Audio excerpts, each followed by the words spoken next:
everybody. Welcome to ABA Inside Track, the podcast that's like reading in your car, but safer. I'm your host, Robert Perry Cruz, and with me, as always, are my fabulous co-hosts. It's me. It's me, Jackie. Oh, what is this, a spooky Halloween episode we're doing now? Remember I said hi, it's me, Diana. I was going to do that all summer. Okay. Oh, it's really seasonally appropriate.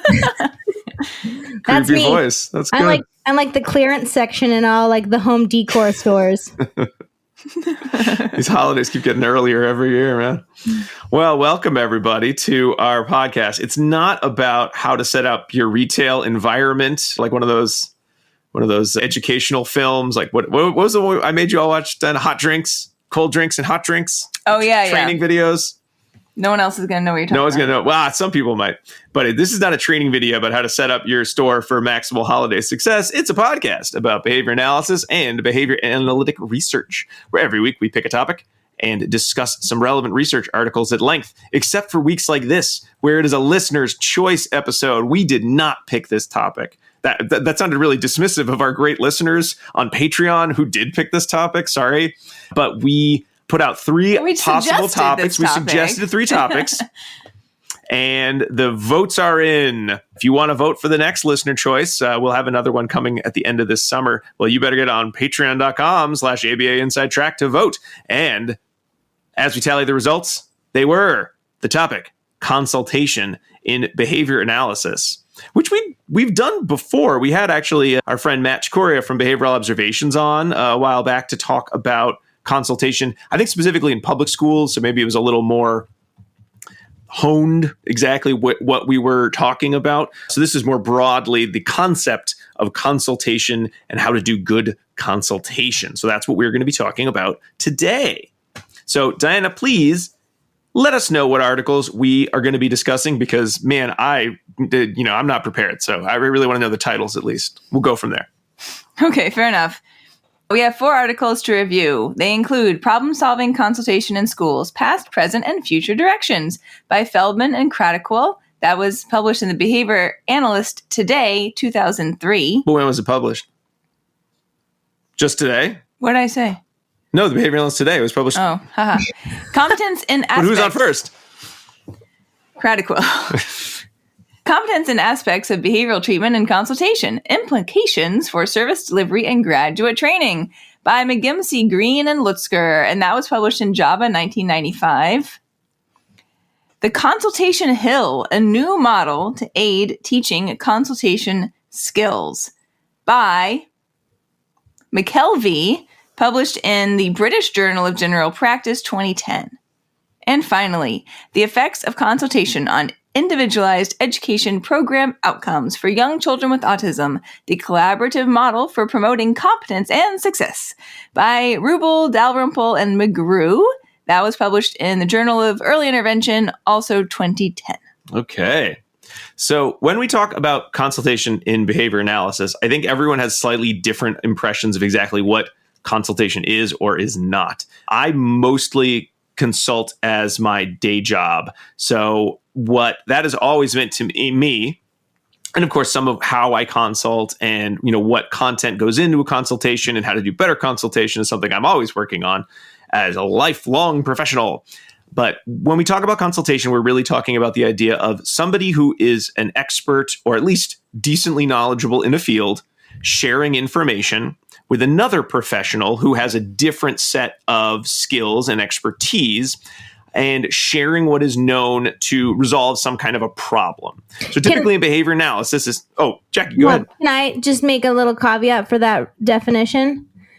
You might. Sure. Yeah. So you consult to other professionals, but you also might consult to caregivers too, right? So I think... and there was a reason I chose the term expert, because when we're consulting, it's important to be thinking, because I knew everyone was going to jump on me if I didn't make this clear. Jackie, you already did. You beat me to it. Even though I was prepared. I wasn't prepared enough for you, Jackie. You're always one step ahead of me. But when we talk about experts, I do mean experts in the sense that you, as an expert in one thing, are going to be sharing information with an expert in another. That expertise might be expertise of how to parent the child who is in need of additional supports. So really, we want to be thinking of consultation as not, I am better than the people I am talking to, and I will tell them, the dum-dums that they are, how to do their job. That is not good consultation. That is a great way to do bad consultation. So if that's your goal in life, great, start there. But you are working with people who either know what they're doing in certain contexts and aspects, and they just aren't really sure what to do or would like additional information to deal with a very specific problem or series of problems. So for example, a lot of times in behavioral analysis, we're consulting with probably families of a child with autism or a school with, an autistic student who might be having a challenge in some area. And as behavior analysts, we're coming in to support work that they're already doing, not as people who know more about autism or more about human behavior in the sense of we know everything there is to know, but we have an area of expertise and additional knowledge that we want to add to their current skill set. So we want to go into consultation assuming that the people we are working with are very competent. They could do the things we are talking about. However, they might not have some of the knowledge, or they might not have had the time to learn the knowledge that we have spent, a lot of money and a lot of our own time for our profession to learn about. I think that's a little different sometimes than when we say go to a medical doctor, where I think medical doctors have certainly been working very hard on this as well. But we kind of go to a medical doctor in the sense of, I don't know anything about my health. You tell me what I'm supposed to do. But I think increasingly you're seeing more and more people who are coming into a doctor saying, I know my body.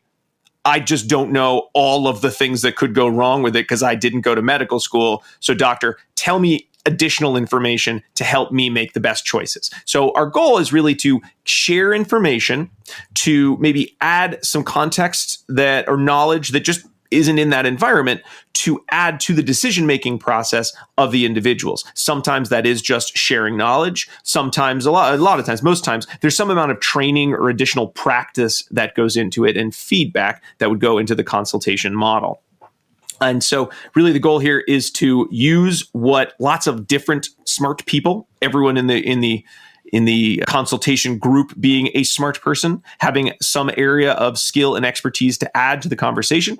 But it's really to pool that knowledge in a way that allows for growth of skills in areas that, just day to day, your general education public school teacher or, your parent, your average parent who has a totally unrelated job to childcare might not have learned some of those skills or learned some of that information. Though, Jackie, I do appreciate you assumed I was going to make it sound like consultations are super smart and everyone else is a big moron and you should listen to us. I wasn't saying that.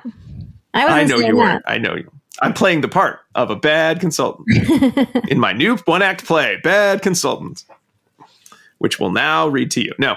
So we're going to be going over these articles to look at what goes into consultation, specifically when it comes to behavior analysis. Now, many folks might say, I know a lot about behavior analysis. I went to graduate school for it, or I got my PhD in it. I know all about human behavior. Therefore, since I can do all the procedures, I can tell everyone else how to do all the procedures. And if you've never listened to our show, you might be interested in hearing a little bit more about, where's my citation here? Oh, the McGimsey, Green, and Lutzker article about training in consultation. But if you have listened to the show before, you probably already know from my tone of voice what the results of that 1995 article are. I'm going to start there because I think it lays out. I don't know. You don't know what? Based on your tone of voice. Oh, okay. Do I? I don't know. What do you... Well, perhaps I'm throwing out some clues. Maybe not everyone is picking them up, but that's fine because I'll get to the end of the mystery very shortly. So I thought we'd start there real quick just because I know some folks, when they think of being good behavior analysts, they think, well, now that I know how to do behavior analysis with an individual and I'm great at that, I can do anything tangentially related to the process, including I now can consult. And as I think we've learned about things like telehealth, as we've learned about being good supervisors, just because you can do part of the skill doesn't mean you can then do all the related skills. So when we talk about consultation, if you have not been taught how to consult, you might want to think about how you would get that mentorship and training. So in this article, which is a very dated article, so I'm not going to go too much into the exact details. It is teaching. Reading pretty old. Well, especially what's the skill? So it's about how do we assess whether or not training in consultation and training in training. It's more about a training in training article, to be honest. whether that is perceived better by families who are learning to use some sort of behavioral technique. In this case, timeout, which is not one that most people would say, I can't wait to learn more about timeout. I think there's some pros to timeout, but again, not my number one. I ought to make sure all parents know how to do great timeout. So this is a study in which there were families who were involved in a project, a kind of a parent training project, serving low-income families that had a history of child abuse and neglect, and they were learning new and more appropriate parenting skills. And basically what it came down to was the researchers had a protocol for teaching timeout procedures. So that turned into their procedural integrity checklist pretty much. They then created tons and tons of role play scripts related to timeout scenarios so that their grad students could practice learning how to use timeout effectively, and then later practice teaching other people how to use timeout effectively in a role play environment. Since it's also a study, they wanted to see what happens if we take a behavior analyst who doesn't know how to use the procedure and tries to teach a parent. In this case, they used the grad student role play situation. But then once they know how to do timeout, what happens if we say, now teach these parents how to use timeout? And then what if we teach those grad students, hey, here's actually how you're supposed to consult and teach people how to do things, and then have them teach another set of parents which groups are considered to be the best at consulting in this case, so training in this skill of timeout. So for baseline, they use grad assistants. So again, they weren't having totally novel, untested BCBA candidates or trainees or whomever they were teaching these skills without training themselves. So they do a baseline in a role play with all these scripts. They didn't know how to do timeout, just like you'd expect in a baseline. They were taught how to do timeout. Then they taught the students, or they asked the students to teach a family dyad to use timeout appropriately. Then they came back and said, we're going to teach you how to do teaching skills. So basically what came down to is this was a study more on, I think, how to use behavioral skills training. So how to model, how to explain a skill, how to give feedback on a skill, and how to do role plays with a client, which again is a portion of consultation, but is not all of consultation. But again, so that's why I'm not going too long on this article. Then after they learned how to use these training procedures, so pretty much learning BST, although they called it consultation in this study, they said, okay, now train these other parents. And then they asked the parents, hey, did you like this training? Which of the trainers did you like the best? And basically what it came down to is if you know how to do timeout, and we know you know how to do timeout because you passed the doing timeout test, right, as your grad student, you still don't know how to teach other people how to do timeout, meaning you didn't consult very effectively. Once you were taught how to teach a skill, again, using behavioral skills training. So let me model what this would look like. Now you do it. Let me give you feedback. Then you were able to be a more effective consultant, or in this case, a trainer. So for anyone who thinks, well, now that I know how to be a BCBA, I'm going to go out and consult and I'll be great at that job without specific training in how to teach other people how to engage in new learning skills, you're probably going to fall into the category of a mediocre or bad consultant. So we don't have to say that they're bad, right? It's just like supervision. Just consulting. Yes. Just like supervision. It's a whole different set of skills that, operate independently from your clinical skills. I guess they're related. That was a really nice way to say bad or mediocre. I'm just saying, we're behavior analysts, so behavior can change. So it's just a skill that you haven't yet learned, perhaps. I've never done consulting. That's right. So you're probably not great at it unless someone trains you how to do it. Probably not. That's why I'm listening intently. Oh, good.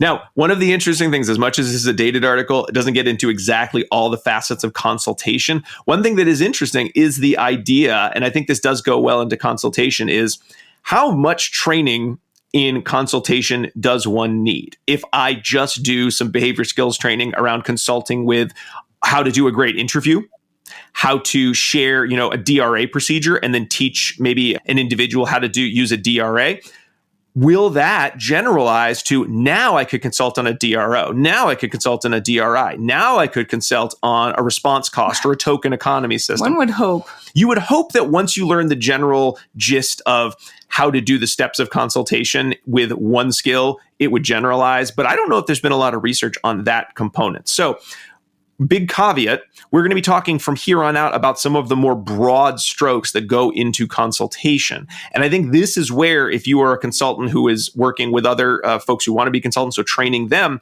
I would be putting most of kind of the eggs of, if you can teach individuals using behavior skills training the skills that go into good starting consultation and the discussion part of the consultation, and training at least one or two things, I would hope that that generalizes, but you'd want to be on the lookout. So again, if you are also now having mentorship or coaching in consultation, don't just be happy because now you can consult in a good DRA or a good token economy. You might want to keep checking in with your consultant mentor about, hey, now I'm doing a totally different skill, just to make sure it's all carrying over to the different skills that might go into consultation.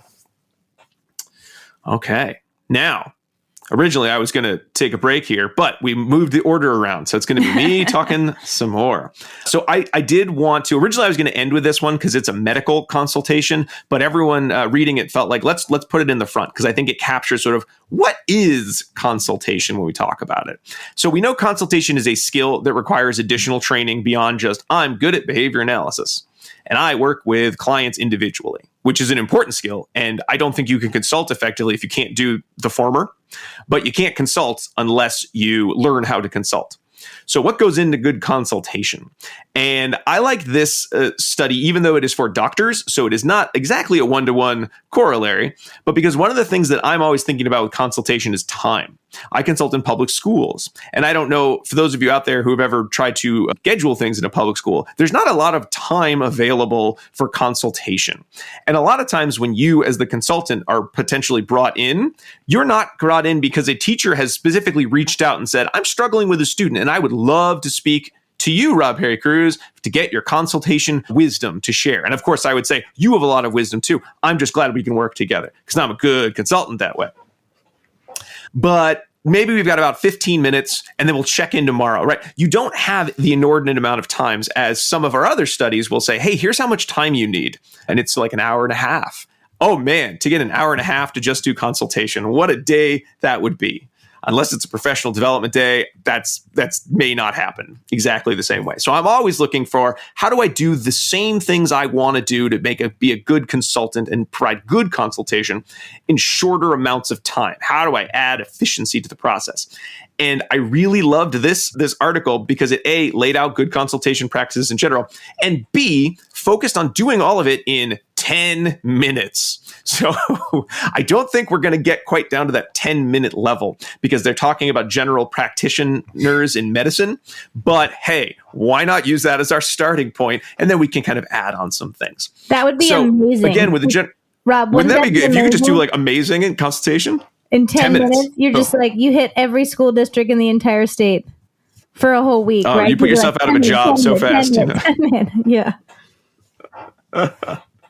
So this is looking at the idea of a general practitioner has to do a clinical skills assessment. So basically, you go into the doctor, they have to be able to figure out what's the problem, what the next steps should be, and then give you some steps to do and have some steps that they as the doctor need to do, right? And you got about 10 minutes.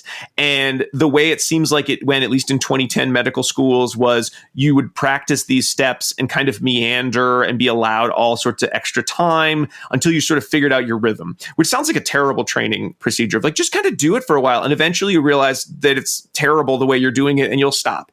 Because if you can't, that's how most of the world is. It's really not great. And eventually, if you can't do it in 10 minutes, you fail.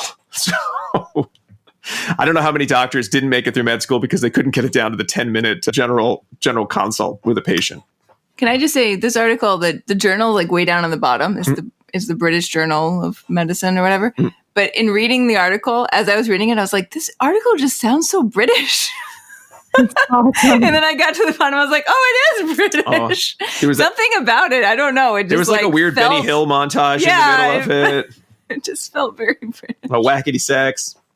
Whatever Roger Neighbor was, I was like, that just sounds like the Britishish thing. So in any case, the goal here is to listen to the patient, understand, make them feel comfortable so that they share their ideas. You hear their concerns. You hear what they want to have happen. What are their expectations? You're able to then summarize it, make sure that you understand what they're talking about so that you're able to come up with a plan. Then include the patient in the decision-making process, and the end. And then say thanks, and then go about and everyone does whatever they need to do next. Maybe there's a follow-up, right? And you got 10 minutes to do this. So the author here, McKelvey, says, I made a model called the Consultation Hill, which is a nice metaphor to describe what you do. There's the preparation step, your base camp, your ascent, your shared summit, your descent, and your reflection, or the acronym PASS Doctor, because you would need to do this to pass and become a doctor. PASDR. Yeah. So when you prep, that means everything around your consultation appointment. Do you have the forms available? Did the person fill out the forms ahead of time? Are they coming to a nice, clean environment? Again, if you're a consultant, you're usually going to a space. But again, you're showing up on time. You're rested. You're ready to meet with the client. You're professional. You have everything you need to do the consultation ready to go. That's the preparation step. The ascent step, you're figuring out why is the patient here? So in this case, what is the clinical problem? So this is information gathering. So this is you are mostly doing the listening, but you want to also, it's not just sitting there listening, it's making an environment in which your client or your patient in this case is comfortable sharing ideas, sharing concerns, and you're starting to build rapport. You might ask a few questions to get history, though again, you've probably given them forms related to that already, so you have that information. You might do a relevant examination. Again, for us, doing an FA, you're not going to get that done in 10 minutes while you're doing this initial consultation. So some of these steps, again, there aren't perfectly one-to-one correspondence here, but it's a lot of listening, empathizing, encouraging to the patients to share information, because you also need to start thinking about what is it that I'm going to need to do to help this person. And you end the ascent by summarizing. So it sounds like, and you get confirmation, yep, you said the right thing. I love the shared summit because it's like a moment, just like at the top of a mountain, where you just kind of pause and reflect that everyone has come up with what the problem is, and you all agree, and everyone's happy that you're working together on this. You get to have a picnic. You take a deep breath. You don't have time for a picnic time. You only got 10 minutes. No picnic. Maybe you can eat on the way down. Okay, fine. The little trail mix baggie. Yep. Something. Right? Yeah. You need a Cliff something bar. Celebratory. Yes. And you also are using this time to sort of think, I think what I will recommend are the following things based on what they said and based on the evidence that's here. Now, all of this up to the summit should take 7 to 8 minutes, because I guess the descent, you go a lot faster when you're going down than when you're going up, at least in the medical model. You're rolling down.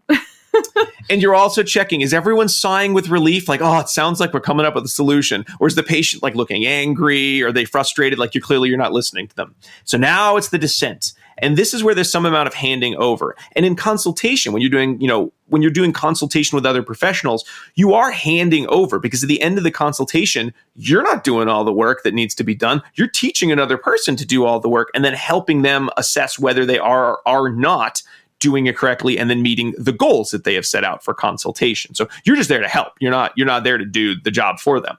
You're not like a handyman. So in the descent, this is where you explain, okay, it sounds like this was the problem. It sounds like this is going to be a solution that's going to work for you and where you are, given all the things I've learned about you in the past 7 to 8 minutes in terms of your values and belief. Here are some next steps. What do you think of those? Can you do these steps? Do you want to do these steps? And again, looking for signs of agreement, not just buy-in or not just, I guess I have to do this, but real agreement, a sense that, yes, this sounds exactly like what I was looking for. I am excited to do of these things. This sounds like a plan that I can follow. It sounds like steps that I can do. I know what, I need to do next in terms of our next meeting. I have questions and I feel comfortable asking them. You have to be careful that your descent is not too bumpy, because if so, you may have gone to the wrong summit. Like you and the patient went to 2 different mountains, I guess, and you need to maybe plan to come back or do more of this work again.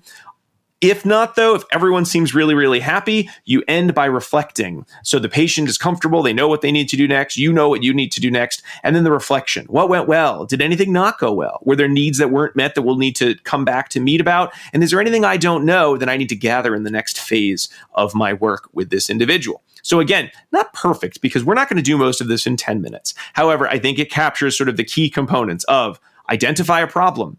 Make sure that you identify who the person who's coming to you is, so that you can best provide a solution idea, ensure that they like and agree with that solution idea, and then support them in being able to follow through the steps to meet that goal. And you only have 10 minutes. No, you have as long as you need. But again, if you can do some of this work in shorter periods of time, not that shorter is always better, but there's always a lot of work to do. And you may actually have realistic time constraints that leave you feeling like you want to do an hour and a half, like some of our models, and you only got the 10 minutes. So those are the key pieces. And the constraint may not be on our side either. If you're working with teachers in public schools, for example, like they're very limited in their time that they might be able to spend to chat with you as they have a classroom of students to attend to. So it's not that we are too busy to do the consultation, but just that there are obvious time constraints just given the models that we're working in. Yeah.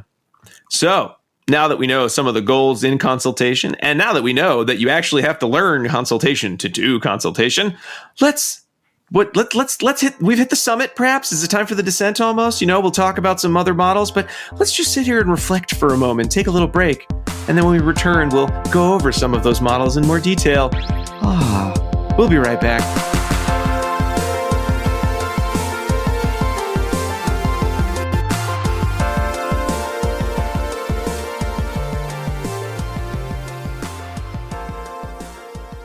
Do you want to be a BCBA? Sure, we all do.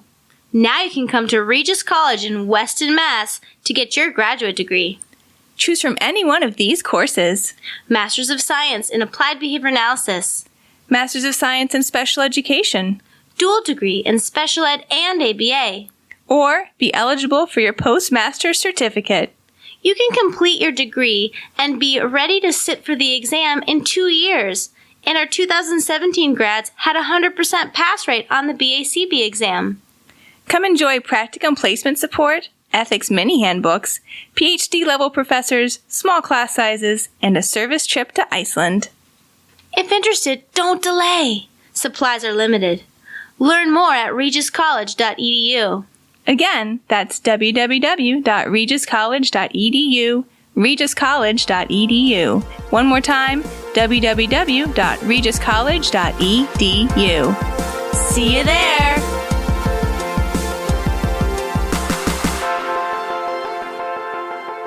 And we are back talking about consultation in behavior analysis. But before we continue our review of the articles, I want to remind all of our listeners that ABA Inside Track is ACE and QABA approved. And by listening, you can earn 1 learning credit. All you need to do is finish listening and then go to our website, abainsidetrack.com, or click the link in your podcast player to go right to the page. You'll need to enter in some key information, including 2 secret code words. I'm going to give the first secret code word right now. It is ED. E-D. I assume Jackie was talking about the cult TV comedy Ed on NBC, but no, she's actually talking about somebody else. Jackie, who is Ed? I'm not going to tell you yet. You're not going to tell me? Okay, is it the monkey in the movie with Matt LeBlanc, with the pitching monkey who played baseball? I'm not going to tell you. Eddie and Ed, remember that show? Yes, yeah, it's one of those Eds. Show. Nope, it's not one of those Eds. It is a character, but it's not in either of those shows. It's a show that I've been recently watching again, and it's making me giggle. And so while I was preparing for this podcast, right after I finished, this was my reward, is to watch the show. And so I thought it would be funny to have the 2 main characters as our code words today. Okay. All right. Well, the first we was Ed. We won't say this code word again when we say the other person. That's so right. You, the listener, need to remember that the first one was Ed. Yep, it's Ed. And in terms of talking to code words, if you are a patron member at the $5 or up level, you have access to the special video feed of this episode, unedited. It's riveting. And raw.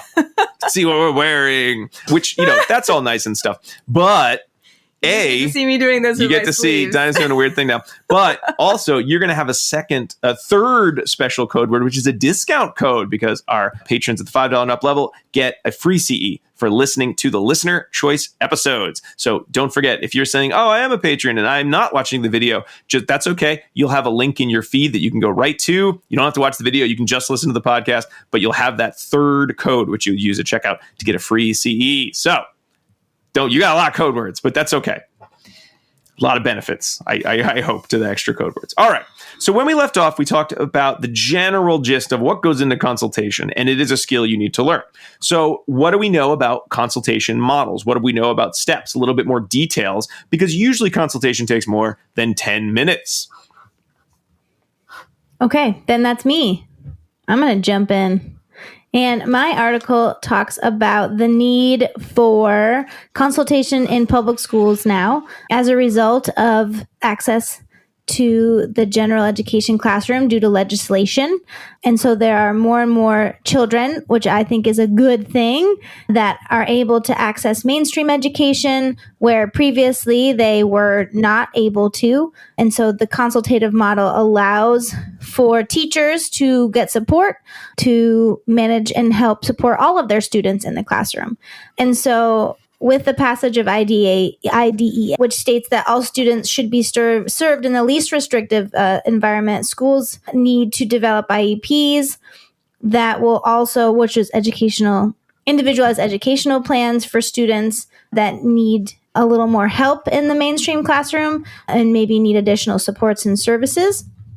And with that, the plan should also include a functional behavior assessment, specific goals and objectives for the students, and as well as a support plan so that the student can be successful and the teacher can also be successful. So teachers really need to find a way to effectively teach a wide array of learners, including those that might have some emotional needs, some behavioral needs, some social needs, right? And this article really focuses in the beginning on school psychology and school psychologists, even though it's in the behavior analyst today, which I thought was fascinating. Yeah. I mean, a lot of schools, the school psychologist tends to be the individual who would do things like FBAs, write behavior plans. Some of them are BCBAs, not all of them. I think it's more recently, would you see like, oh, our district has this many BCBAs, involved. So it's true. This was 2003. So there were no BCBAs in schools. So when you read it,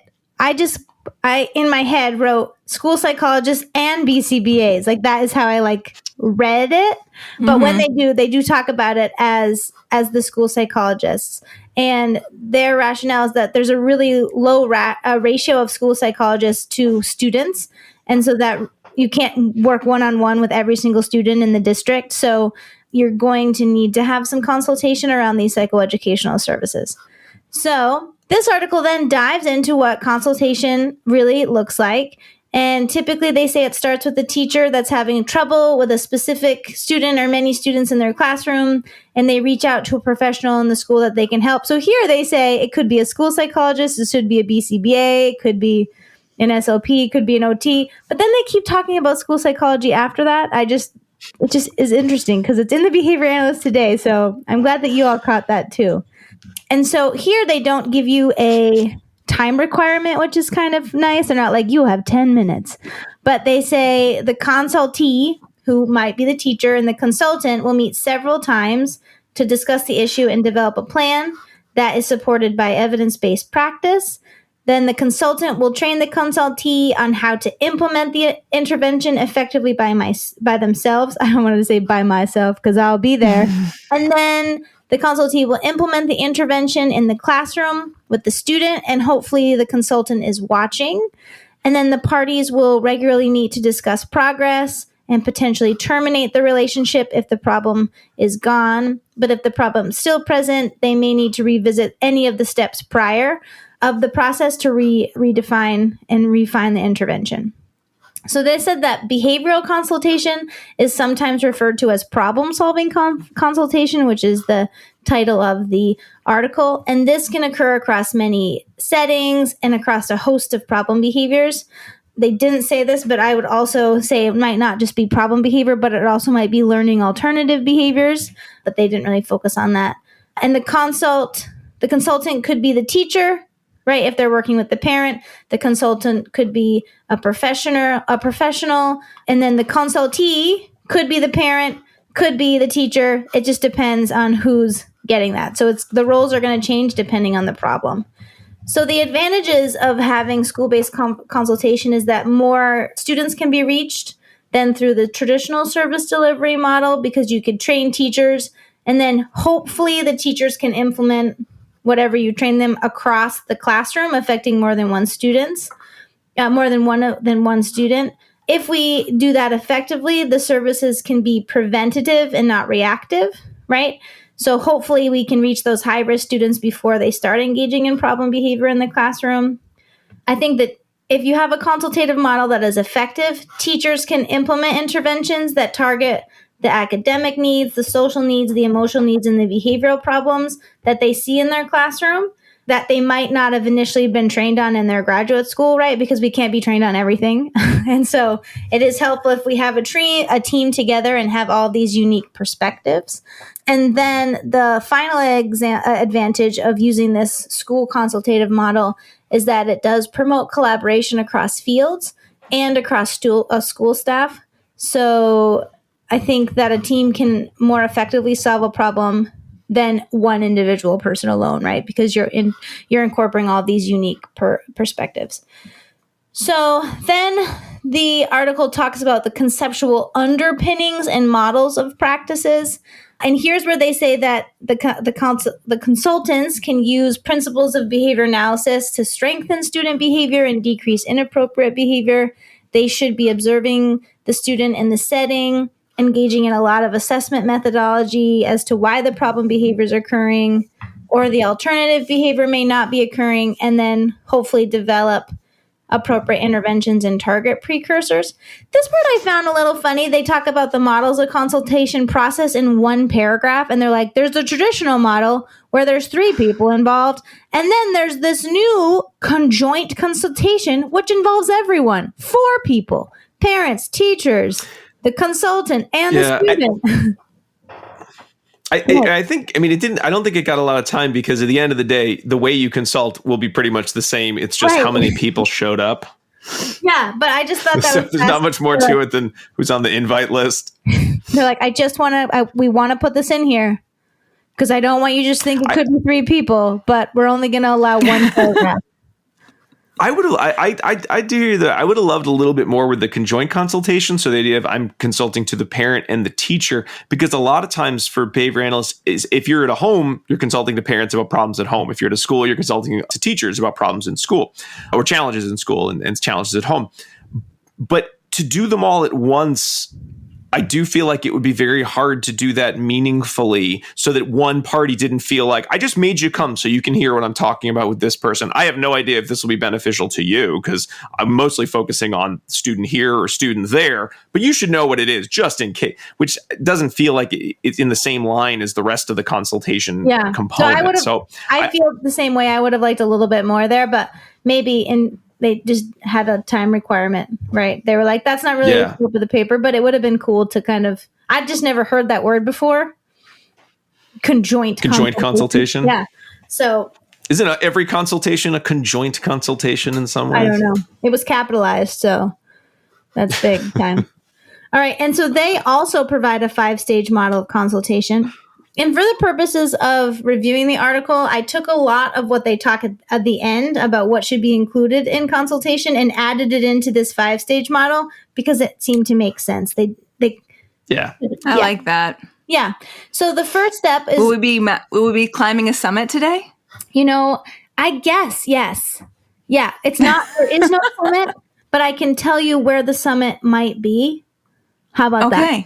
Okay. I love that. At the bottom, Take me on a journey. I will. Grab your backpack and your 6 essentials, and we are going on a journey. So the first thing we're going to do on our journey, before we even start heading out, is make sure that we have a good relationship, right? So number 1 is relationship building.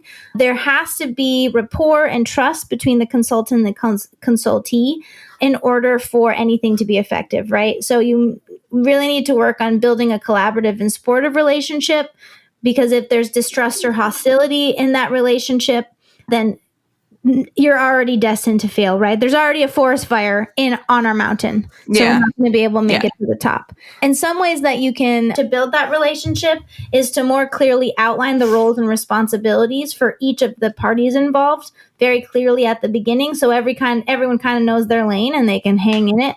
And everyone knows what everyone else is going to be doing. So I thought that was really a nice piece to start building that collaborative relationship.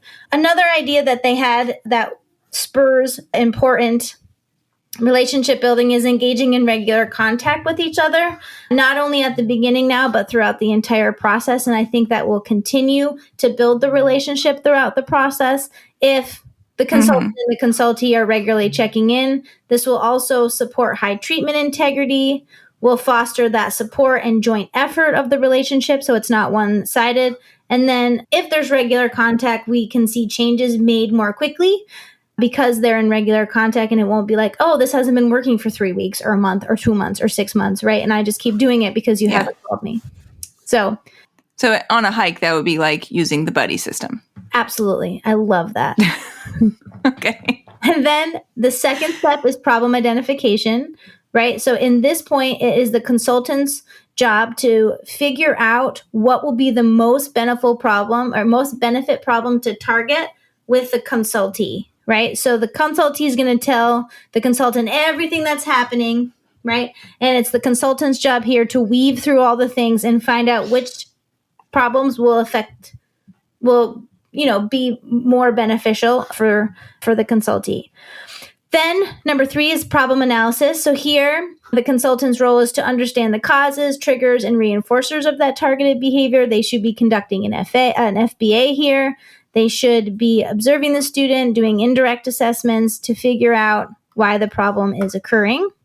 Number four is all about the consultant, because this is where you have the intervention implementation. So here, the consultant needs to create an evidence-based intervention that will work in the setting with the target behavior, and they need to train the consultee to mastery on the intervention. So from below, they said some things that we might think about, which will be helpful in this process, is establishing a baseline rate of behavior, right? We all know that that's really helpful to know if something's effective. It will be helpful to set operational goals and define the behavior of interest. And the consultative team should observe, take data, and analyze the student progress during this intervention implementation. So it's not like the consultant will say, go ahead, consultee, bye, right? They should be part of the process and in whenever they can be in the classroom. And then they should be planning for next steps with the mind that they should always be thinking about how they're going to fade out, right? Because consultation is not forever, and how the plan can fade out so the students can then manage their behavior independently. So I like that part. So here, we're almost to the summit. We've walked up the hill. I think the summit here is on the 5th step, which is program evaluation.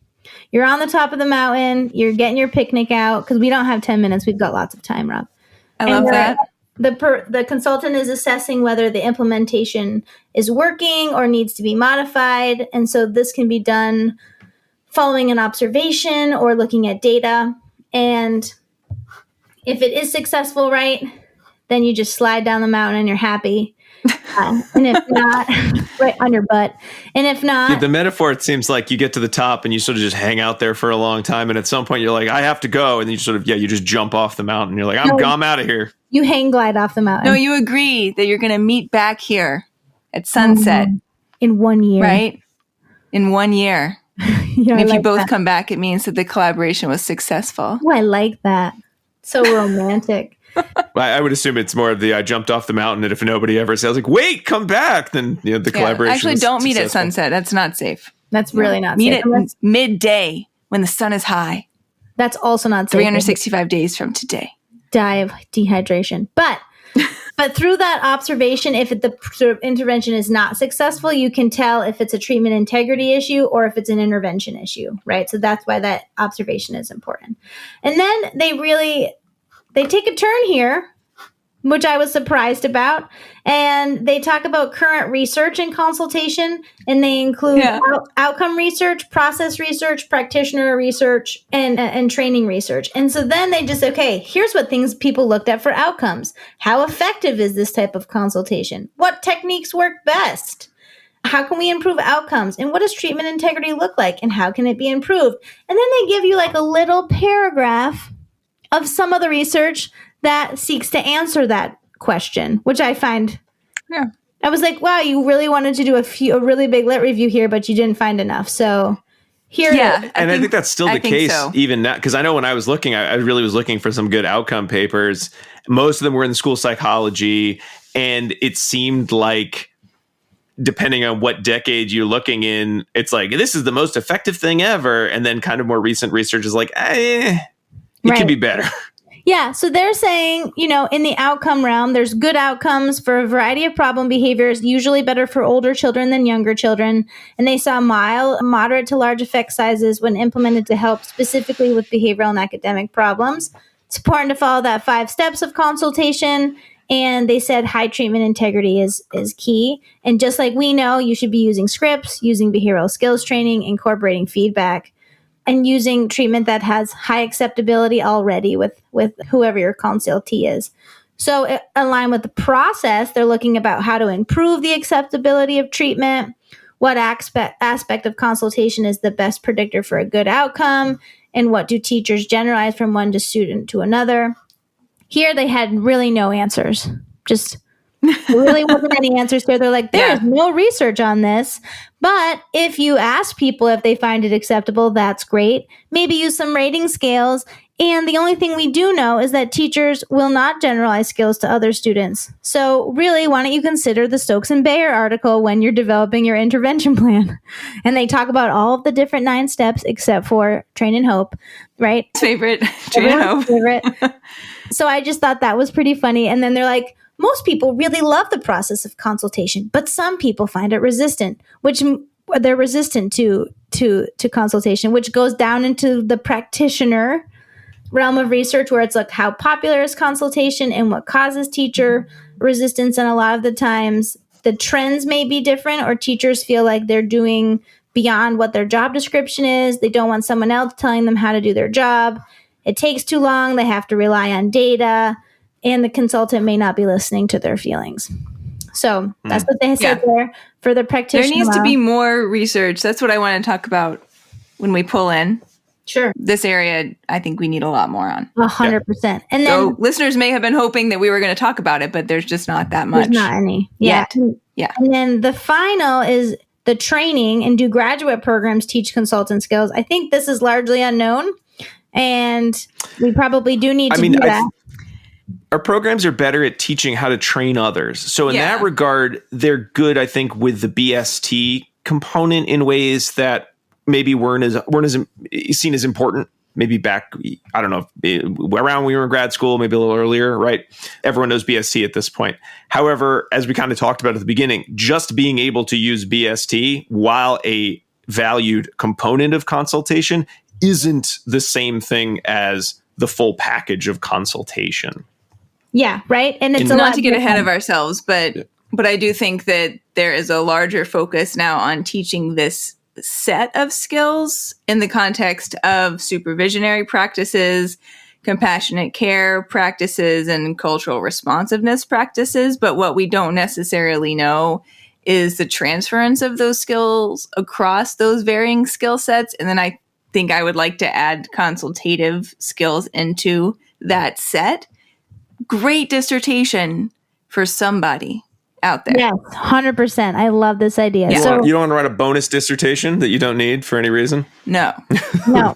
Well, no, there's a lot of steps that need to be done in that sequence, because we haven't even demonstrated the effectiveness of those soft skills in each of those areas, let alone in consultation as well. But I would like to think that there could be generality of those skills across those varying settings.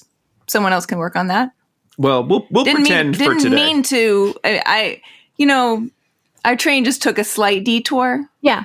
And to a very small dissemination stop, but now we're back on the train. Well, considering you're going to talk about our last model, the compass model, why don't you just... Is Jackie all set, though? I'm done. Yeah, that's fine. Good? Yeah, I'm great. You rode up on your horse. You hijacked our train. I just hijacked the train. You're going to take all of the bankroll.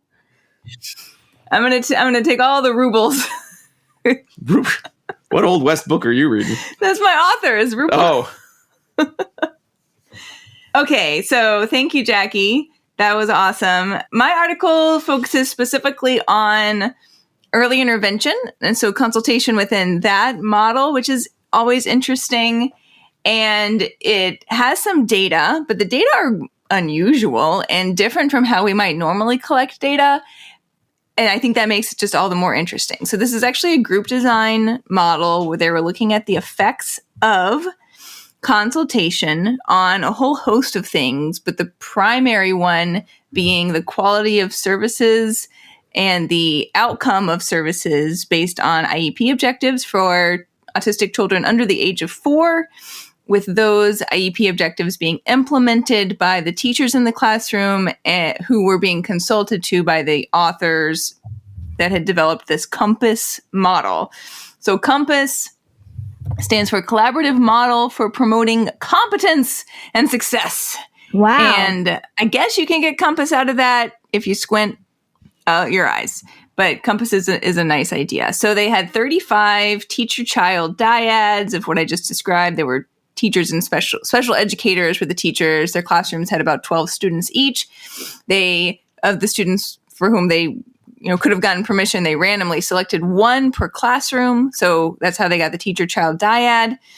And then they consulted also with the families of the students in order to develop those IEP objectives and just talked about. So that main dependent variable they were looking at was this overall performance on the IEP objectives. And this was measured over time. So this was like a year-long study. And they used a really interesting measure, which they called the GAS, which was the goal. It was called Goal Attainment Scaling. And so they were like, we really want to look at this individualized measure. So it's a derivative measure based on IEP progress. And you could almost think of it, they were kind of utilizing it as like an effect size type of measure, but not with that level of statistical analysis. But just they're saying, how well did this child do for themselves based on their initial level of progress and then their progress over time, which is basically how we always think about change, right? But they were coming at it from, different perspective, right? So they're not looking at single case research here. They're looking at group design research, but they wanted to be able to utilize a similar scale across everybody. So that's how they came up with this goal attainment scaling. They were looking at 3 objectives that were chosen from the child's IEP. They picked ones that they felt were really critical for development and appropriate for what we know about effective intervention for this population. So they had 1 social objective, 1 communication objective, and 1 independent, basically like independent living or independence objective. And they measured this progress by having the classroom teacher practice the skill on the IEP, like demonstrate how they would be teaching it and allow the child to respond, with the authors observing during a live 20-minute observation. They repeated this throughout the study. And then each of those observations, or for each of those objectives, it was scored according to the following scale. A -2 was the child's present level of performance. A -1 was progress. 0 was the expected level of outcome. 1 was somewhat more than expected. And 2 was much more than expected. Okay? So if they didn't make any progress, then they would stay at a -2. If they kind of like hit the benchmark that we thought they would get a 0. And if they made a lot more progress than that, then they would get a 2. They were able to get IOA on this. I think that we don't have all the details in the study because there's a corresponding manual, the COMPASS manual, that goes into more detail on some of these components. So you can get access to this. I did email the authors. I believe I was Dr. Rubel, who wrote back very quickly and shared a website, which will have in the kind of the links and resources on the your podcast player. So there is a link to kind of an online website, which I think you can do like profiles for students if you want to use the service. They're going to be doing some more training. So if you look at some of those resources and say, I kind of want to learn more about this, she said they are developing some ongoing trainings. Oh, that's cool. But you can download the COMPASS model, and it has kind of the formats and the presentations and the checklists you have started talking about. We'll keep talking about, Diana. They have all of those available to download. And I think one thing you kind of mentioned a little bit in terms of the way they did data, some of the layout of this article did move back and forth between a lot of acronyms that were brand new. So it was very nice to just say, could I see what this looks like? And just kind of see the checklist laid out exactly what is it that the COMPASS consultant was doing versus the teacher versus the IEP goals that were developed. There were kind of like a lot of little sub steps. So that is all free to download. That's awesome. I love them. People give me free things. It's the best, right? And it's nice to hear that they're still doing this line of research, because this article is from 2010, which isn't that long ago, but it is that long ago, you know? And I love that you emailed and got a reply back right away. I will say, if anyone ever emails me about my research, I'm pleased as punch. And it is like a very special occasion. So you probably made their day by emailing to ask about I email people. I can't believe I'm emailing you. I hope you write back. So if anyone writes me back, yes, you make my day. Okay.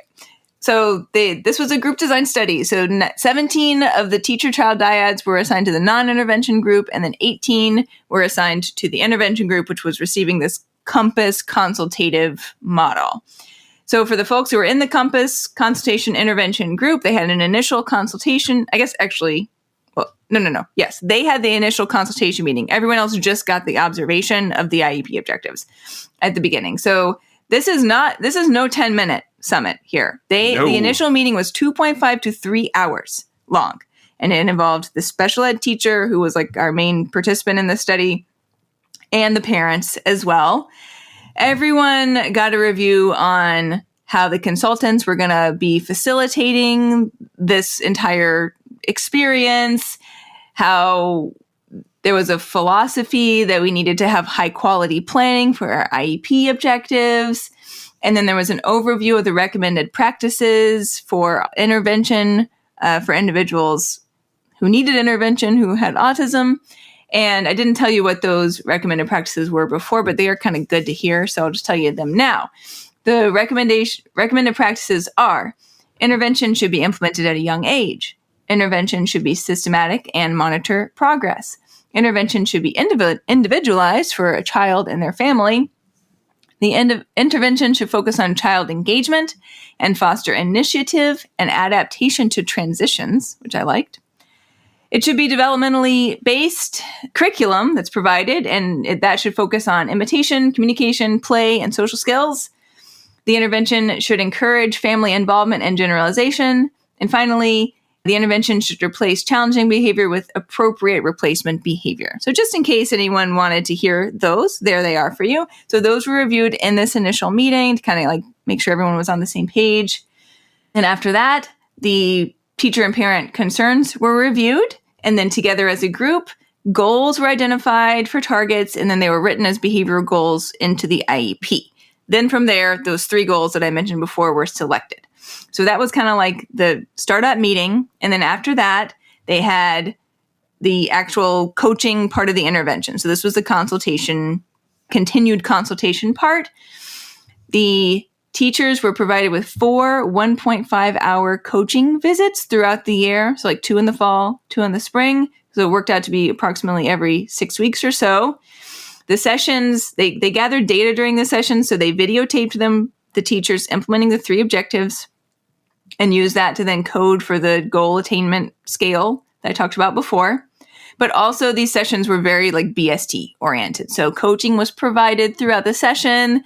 They got feedback, they got modeling, they got a chance to ask and have their questions answered. And then as a follow-up, after each of these consultation visits, there was a 2 to 3 page report that was written and provided to the teachers with additional recommendations after each visit.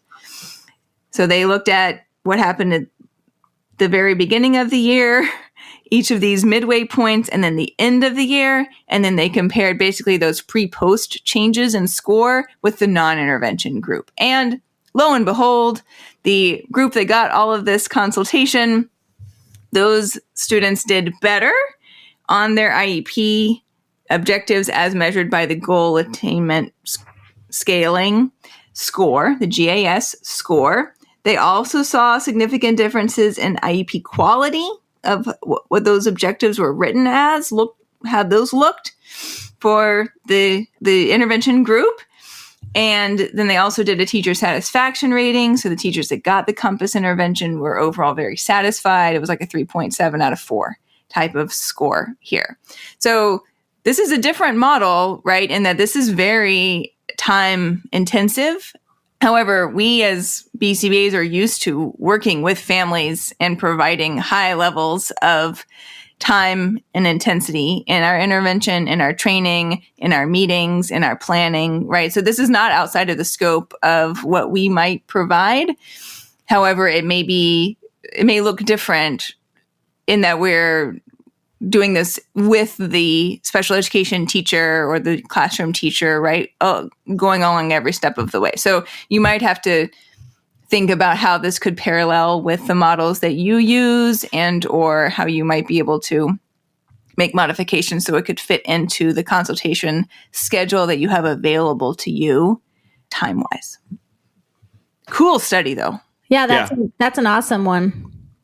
I was really glad when we found that one. Yeah. And it turns out you can get the manual, which will give you much more information about the model that they use, and it's free out there in the wide world. By manual, and again, perhaps Dr. Rubel, I think it was Dr. Rubel. Perhaps I'm not finding the link. I did find a lot of good handouts, and I did find some descriptions. I would not call it a manual the sense of like, you know, when you get a thing and it's like a huge book and it's like, this is detailed instructions on how to do this. It is pretty self-explanatory, but I think there are still pieces kind of like we've been talking about that go into consultation that just having a checklist of these are things that should be as part of your consultation doesn't always mean, and now I know exactly what this will look like or how to do this effectively. So I think it is a very helpful tool. I'm excited to kind of look into using it more myself in some of my own consultation, but if you're like new to consultation, it's not going to hurt to look at it, but it's also not going to tell you exactly what it is that you might be missing in your own practice. Fair enough. I mean, I think that that's because this is a really nuanced skill. Yeah. And it's going to look different and need to be individualized for each case. So it's never going to be a blanket checklist. That even when you read all these, you're like, well, this is all great, but we haven't even talked about the piece. I mean, I know you did, Jackie, like briefly, like, we have to have a good rapport with this group of people or this isn't going to work. Like that's the whole key. And it's probably the most important piece to this, but it goes unstated or understated, I feel, because it's hard to describe and talk about. But without that component, you are not going to succeed in this whole interaction. All right. Well, now we've talked some research. Let's move into dissemination station. Except we've already been capsized. Oh, yeah. We kicked the robbers off the train, and so we made it to the station safely. The sheriff is there to take them in jail. I'm so sorry. All right. So I think when it comes to consultation, we have a lot of different models. I think we have a lot of resources that are out there. There's new ones all the time. But I think we have a lot of big questions in terms of, like you were saying, Donna, how much does some of our soft skills that we're starting to focus more and more on in our field, how does that translate into action? Because I think when I read those soft skills articles, I've been doing this job long enough that I kind of know where I've screwed up and not used the skills, where I want to use the skills, where I've used them and gotten like really positive kind of, emotional, responding, like happiness and excitement to see me, right?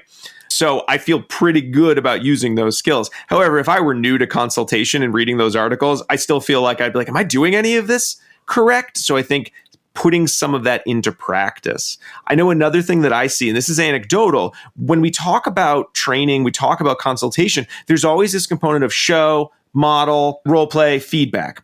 I have worked with a number of teachers who seem very hesitant when I say this is the time in the consultation where research tells me you need to practice and role play this skill with me. I've had teachers who are like, sounds cool. I've had teachers who are just sort of begrudgingly do it, and you can tell that they are uncomfortable and do not like that I'm asking them to do this. I have had teachers flat out say, no, this is ridiculous. Like, you are treating me like a baby. I know how to do my job. So I think we need some more guidance, and I think we need to be thinking more on what do we do when we see that level of resistance? Is it one where there's more groundwork? Maybe we don't have a good rapport with the individual. Is it one where we should assess whether we are comfortable with just showing and then hoping for the best and letting them decide, you know what, it didn't feel good. Can we try this again on their own terms? Or is it one where we do have to put our foot down and say, this is a severe problem behavior we're dealing with. You can't just be like, I think I got it. You're going to get it or you're going to screw it up badly and hurt this child or hurt yourself. You have to do my thing, even though I know this may damage our rapport a little bit. So really looking a little bit closer in that. Mostly what I've seen when I do have individuals who are in settings where it's like you have to do role play. So I do a lot of like verbal de-escalation, physical management training for the district I work in.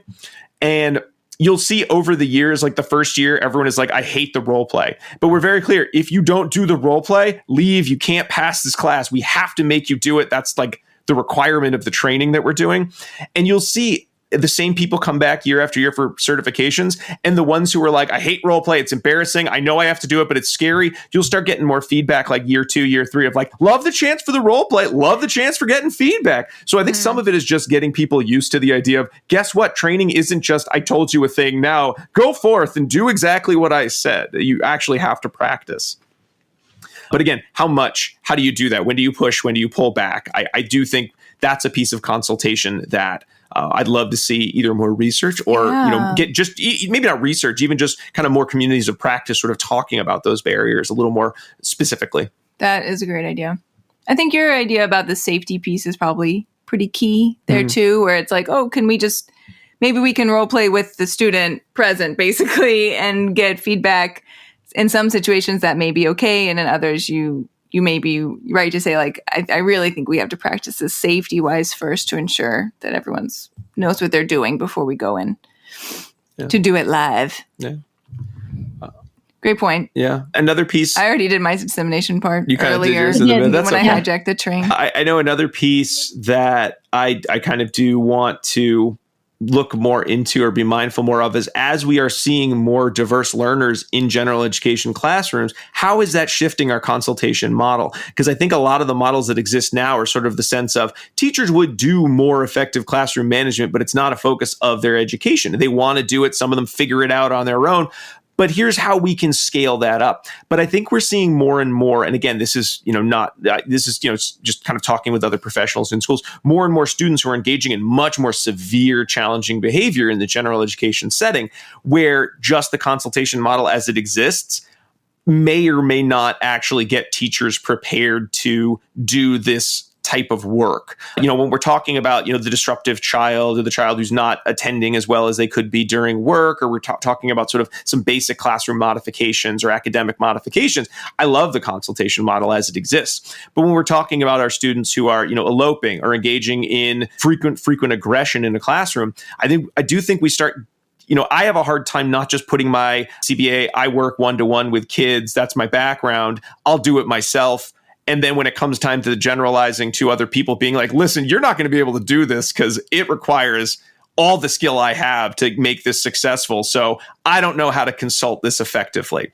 And I'm stuck saying, is this a matter of I just need to get better at consulting in these really high intensity cases? Or is this a matter of this isn't something that you can consult away? This is where someone with additional training is needed to be involved in the case on a long-term basis, not sort of the consult. Like I come in, we solve the problem, we got the 10 minutes, then I check in every 6 weeks, kind of model that often you see with consultation.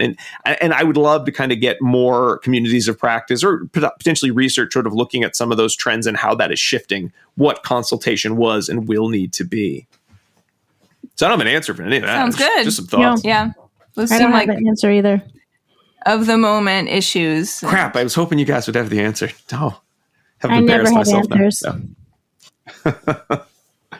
All right, so let's move into the last section of the show, pairings. Oh, yay. Hooray. It's time for pairings. Pairings is where I tell you about other episodes you might want to check out if you liked this one and or wish that we had answered some of your remaining questions with the current episode. So we have talked about consultation before, and we've talked about collaboration with other professionals before. Both of those are going to be some of the topics I reference here in the pairing section. So you could go back and check out episode 124. Rob already mentioned we talked about consultation in public schools with Matt Chikoria of the Behavioral Observations podcast. You could look at that. I also thought you might want to check out episode 102 where we talked about PBIS, positive behavior intervention in schools. I'd rather look at episode delicious PB&J. Okay.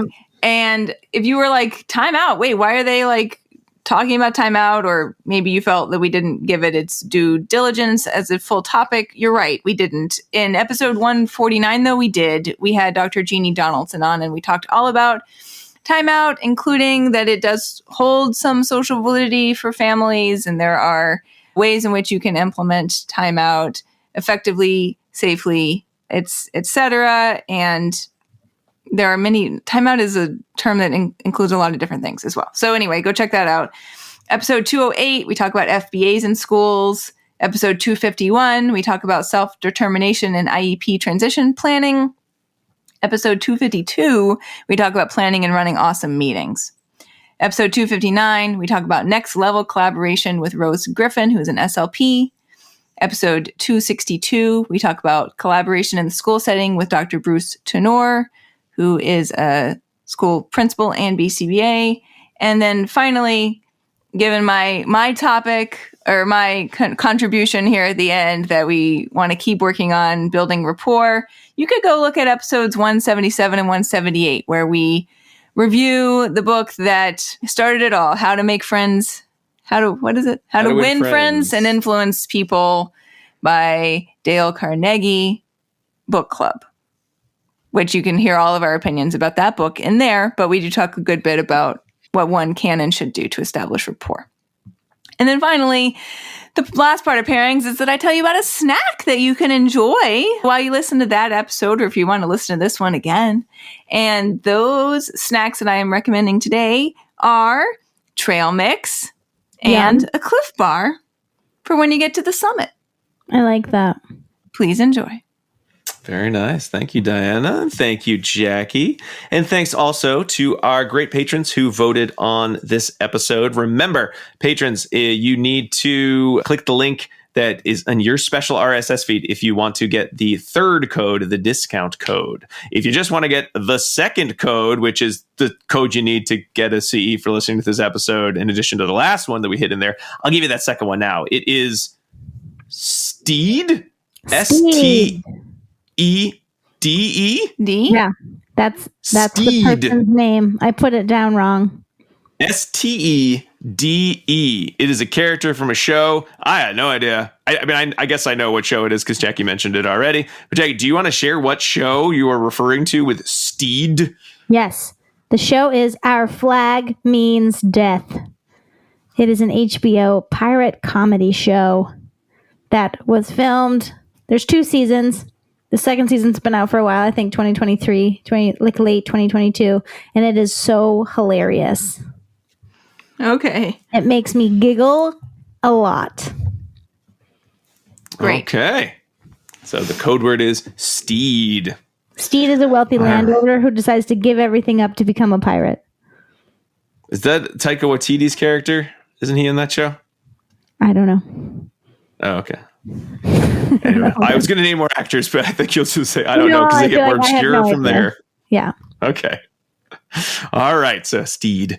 All right. Well, thank you all so much for listening to ABA Inside Track. We hope you enjoyed the show. We'd love it if you left a review on Apple Podcasts, Spotify, or wherever you like to listen to podcasts. You can also subscribe to the show there. You can subscribe to our Patreon page, patreon.com/ABA Inside Track, where you can subscribe for $5 a month to get access to our episodes a week ahead of time and to get access to voting on our listener choice and our book club episodes, and get a video for our listener choice episodes, as well as a free CE. If you want even more, including access to some of our quarterly book clubs, we're currently in the summer of book clubs. You can also subscribe at the $10 level to get access to all of those and 2 CEs for free and access to everything we've ever done in the past. Again, that's patreon.com/ABA Inside Track. We might have a consultation book club coming up pretty soon in maybe early 2025 or late 2024, because I have a book that came from our discussions of this episode that I want to check out.